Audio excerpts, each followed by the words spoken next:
Philip III. Aridaeus reigned as king of Macedonia from after the 11th of June 323 BC until his death. He was a son of King Philip II of Macedonia by Philina of Larissa, and thus an elder half-brother of Alexander the Great. Named Aridaeus at birth, he assumed the name Philip when he ascended to the throne. As Aridaeus grew older, it became apparent that he had mild learning difficulties. Plutarch was of the view that he became disabled by means of an attempt on his life by Philip II's wife, Queen Olympias, who wanted to eliminate a possible rival to her son, Alexander, through the employment of pharmaca. However, most modern authorities doubt the truth of this claim. Alexander was fond of Aridaeus and took him on his campaigns, both to protect his life and to prevent his use as a pawn in any prospective challenge for the throne. After Alexander's death in Babylon in 323 BC, the Macedonian army in Asia proclaimed Aridaeus as king. However, he served merely as a figurehead and as the pawn of a series of powerful generals.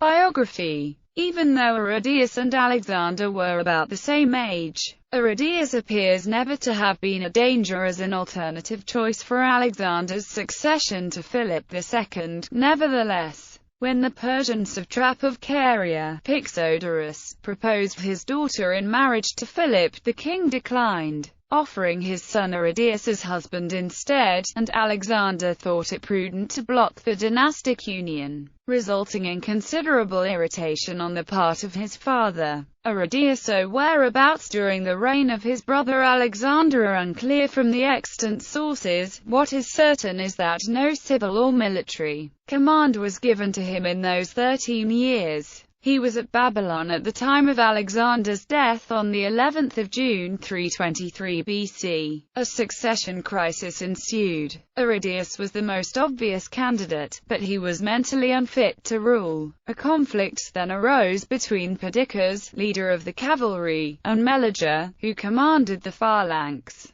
The first wanted to wait to see if Roxana, Alexander's pregnant wife, would deliver a male baby, while the second objected that Aridaeus was the closest living relative and so should be chosen king. Meleger was killed, and a compromise was engineered. Aridaeus would become king, with the name of Philip, and he would be joined by Roxana's yet unborn child as co-sovereign should that child prove a male. It was immediately decided that Philip Aridaeus would reign, but not rule. This was to be the prerogative of the new regent, Perdiccas. When news arrived in Macedonia that Aridaeus had been chosen as king, Sinani, a daughter of Philip II, developed a plan to travel to Asia and offer the new king her daughter Eurydice for wife. This move was an obvious affront to the regent, whom Sinani had completely bypassed, and to prevent the marriage, Perdiccas sent his brother, Alchates, to kill Sinani.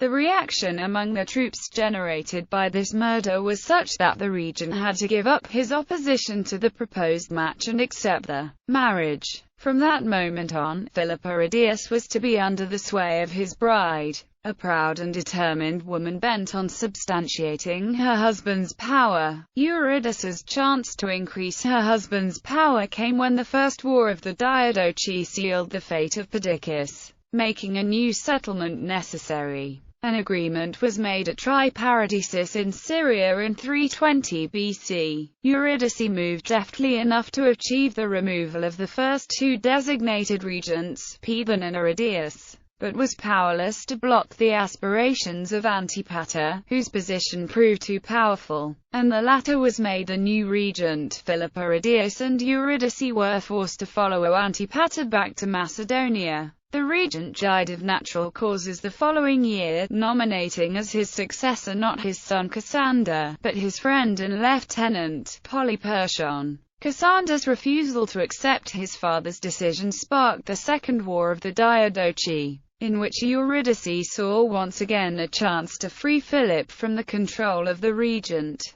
An opportunity presented itself in 317 BC when Cassander expelled Polyperchon from Macedonia. Eurydice immediately allied herself with Cassander and persuaded her husband to nominate him as the new regent. Cassander reciprocated by leaving her in full control of the country when he left to campaign in Greece. But individual circumstances and events at this time were subject to rapid change. That same year, Polyperchon and Olympias allied with her cousin, Aeacides, king of Epirus, and invaded Macedonia. The Macedonian troops refused to fight Olympias, the mother of Alexander. Philip and Eurydice had no choice but to escape, only to be captured at Amphipolis and thrown into prison. It soon became clear that Philip was too dangerous to be left alive, as Olympias' many enemies saw him as a useful tool against her, and so on the 25th of December 317 BC, she had him executed, while his wife was forced to commit suicide. Tomb. In 1977, important excavations were made near Virginia, leading to the discovery of a two-chambered royal tomb, with an almost perfectly preserved male skeleton. Manolis Andronikos, the chief archaeologist of the site, along a number of other archaeologists, decided it was the skeleton of Philip II,